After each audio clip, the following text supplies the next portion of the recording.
On the corner of Clark and Addison sits the legendary Wrigley Field.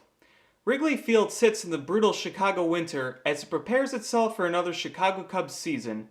However, this year will be more cause of celebration as Wrigley Field commemorates its 100th anniversary. The park was built in 1914 by Charlie Weigman of the Federal League, and the park was purchased by the Chicago Cubs in 1916.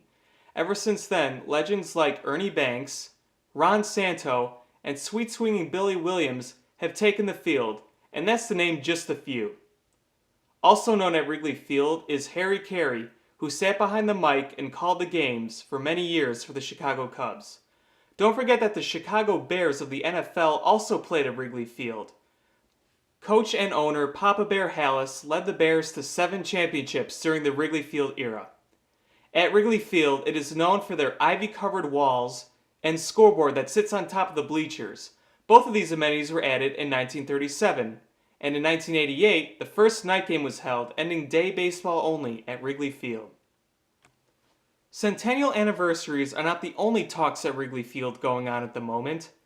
Chicago Cubs chairman Tom Ricketts has a $500 million plan to renovate the ballpark and update amenities.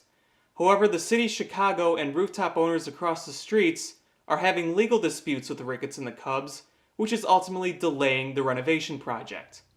Despite the dispute, the Chicago Cubs will be celebrating with the fans as they walk into the turnstiles which have been there for 100 years.